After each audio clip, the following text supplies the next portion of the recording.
Hi there! Are you tired of being called a racist, a misogynist, a white supremacist, a Nazi, a homophobe, and a transphobe?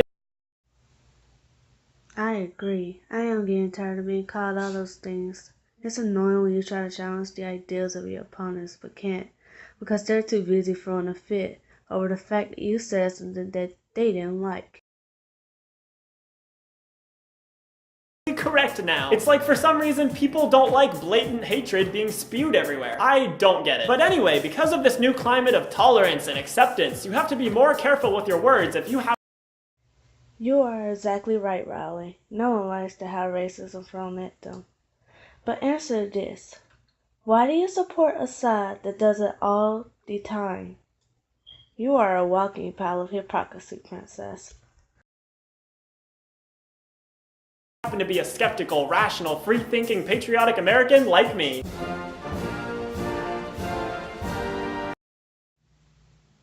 Wait. Stop right there, Riley. You're not doing it right. Conservatives don't stand in front of the flag with their thumbs up. No, no, no, no, no. What they do is they pour beer on their heads and scream, God bless America! Don't worry though, I've got your back. Here's how you can learn to be a politically correct bigot. Number 1, don't call black people the N-word, just call them thugs. Just call them thugs, eh? Well, here's something you could do, Riley. Instead of calling white people racist, why don't you just call them demons from hell sent here to plague the people of color? We all know that white people should be allowed to say the N-word, but in today's political climate, you just can't. Too many triggered snowflakes out there. So instead, just call them thugs. It's just as racist on the inside, but sounds less racist on the outside. Number 2, instead of saying that you hate people of color, just say that you support national security. The trick here is that nobody can disagree with wanting national security, so anyone who criticizes you will look like an asshole. Then And you actually took my advice. Just great.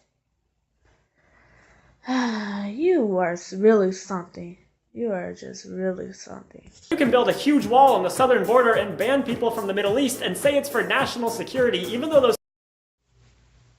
No, we're not keeping them out because of their skin color. We're keeping them out because they're trying to stick bomb up our asses. Do you want a bomb up your ass, Riley? Of course you don't. Of course you don't.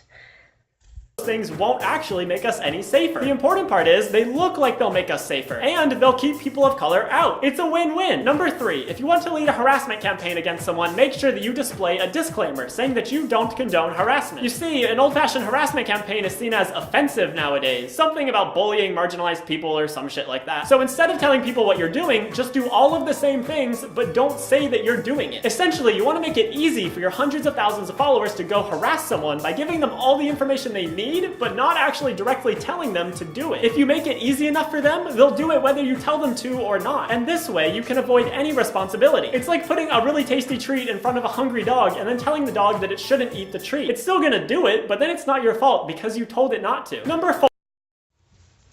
If someone is giving out personal information about their opponent, then yes, they are responsible if something happens to that person.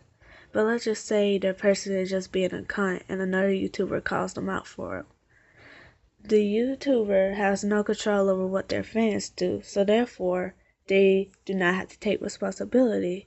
I mean, how do you expect somebody to have control over 20 million people? I mean, like, seriously. Don't call people feminazis, just call them feminist extremists. Back in the day, feminazi was a perfectly good insult. You could dismiss the arguments of any annoying feminist with just one word. But now, thanks to PC culture, we have to use 2 words. Feminist extremists. Still, it's a good way to ignore the concerns of anyone who criticizes you, so I highly recommend using it. Number 5.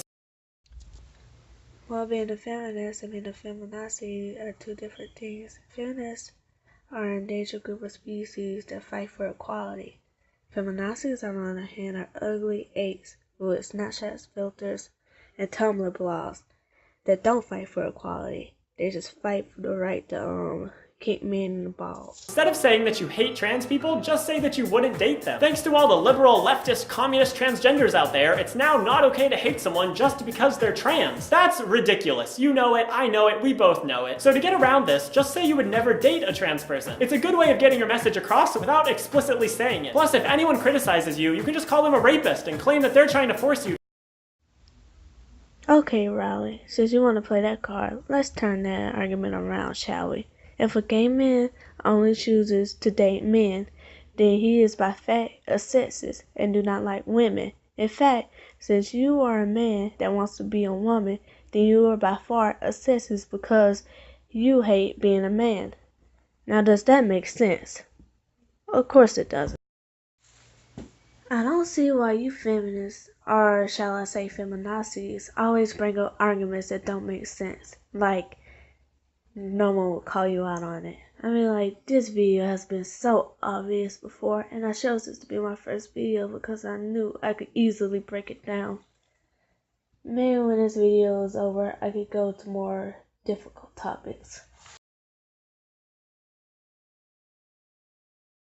To have sex with a transgender person. Because remember, implicit bias is fake news. Number 6, don't call yourself a white supremacist. Just say that racism doesn't exist and that people of color are ruining our country. White supremacist has all sorts of negative connotations now. White nationalist is sometimes okay, but not always. The easiest way around this is just to say that you have white pride and to complain about reverse racism and white genocide. Talk about the evils of multiculturalism. Laugh about the people of color who will die because of environmental racism. Environmental racism. Do I really have to respond to this point? Oh God, the stupidity in this video. And yell at people when they don't speak English. But if anyone calls you a white supremacist, you deny it. The label might fit, but it's not politically correct. Number 7, instead of saying you support the alt-right, say that you're a centrist who just wants to hear both sides. This one's easy. People love centrists, even though it's a logical fallacy to claim that the two extremes are bad and the center is good. It's called an argument to moderation, look it up. But if you say you're a centrist, nobody can say that you're actually alt-right. And then all you have to do is ignore the left and constantly give a platform to the right. Make sure you challenge the left on all their ideas, but allow the alt-right to speak freely. It's genius, really. Say that you support free speech and hearing out both sides. People love that shit, and they won't even see how it works to empower the alt. This is the part where I agree with the most. The left is just as bad as the right sometimes. But let me tell you a secret. I called them both out.